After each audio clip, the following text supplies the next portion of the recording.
किसी गांव में शेरू नामी एक नंबरदार रहा करता था।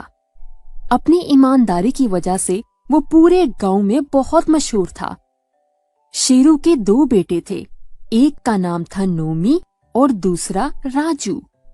बैरूने मुल्क से तालीम मुकम्मल करने के बाद वो दोनों वापस अपने मुल्क अपने वालिद के पास पहुंचे।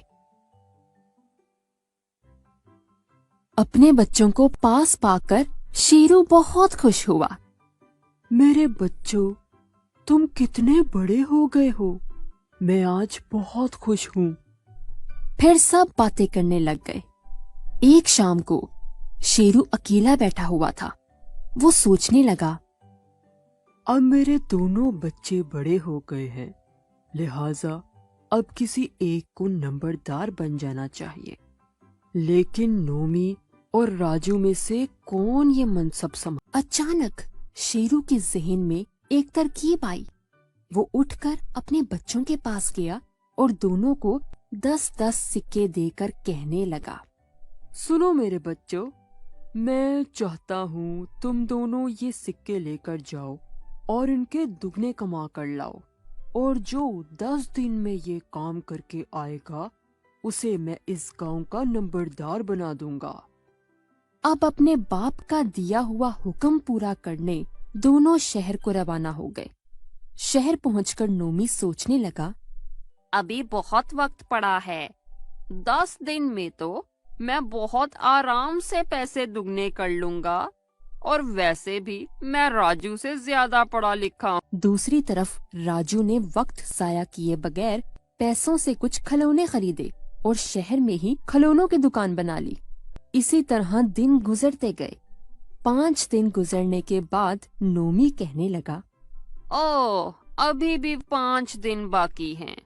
कुछ और आराम कर लूं, फिर काम भी हो जाएगा। दूसरी तरफ राजू ने मेहनत जारी रखी और काम करता रहा। लेकिन एक दिन शाम को राजू परेशानी में कहने लगा, अभी तक तो मैं सिर्फ 15 रुपए ही कमा पाया हूँ, और 5 दिन गुजर भी गए। अब मुझे शाम की बजाय रात तक काम करना होगा, तभी तो फिर राजू दिन रात और भी ज्यादा मेहनत और लगन से काम करने लगा। एक तरफ नोमी था जो सुस्ती की वजह से दिन भर घर में पड़ा रहता था, जबकि दूसरी तरफ उसका भाई राजू था जो दिन रात मेहनत करता था। इसी तरह 8 दिन गुजर गए। अब नोमी के दिमाग में एक तरकीब आई।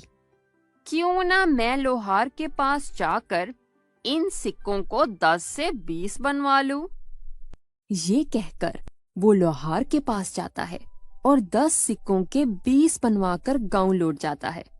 नोमी को देखकर शेरू बहुत खुश होता है और नोमी से कहता है, नोमी बेटा, 2 रोज बाद तुम्हारा भाई भी आ जाएगा, फिर मैं दोनों के सामने अपना फैसला सुनाऊंगा। 10 रोज पूरे होने के बाद राजू भी लौट आता है और अपने बाप से आकर कहता है कि मैं तो सिर्फ 15 सिक्के ही कमा पाया हूँ।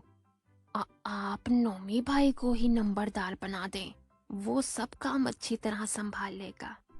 ये सब सुनकर शेरू कहने लगा, मैं सब जानता हूँ कि किसने कितनी मेहनत की है, कितनी ईमानदारी से काम निभाया है। मैंने तुम दोनों पर नजर रखी हुई थी कि कौन क्या कर रहा है और कैसे ये टारगेट पूरा करता है। ये बोलकर वो राजू से कहने लगा, राजू बेटा, मुझे तुम पर नाज है। मैं यही देखना चाहता था कि तुम दोनों में से कौन अपना काम ईमानदारी से करता है।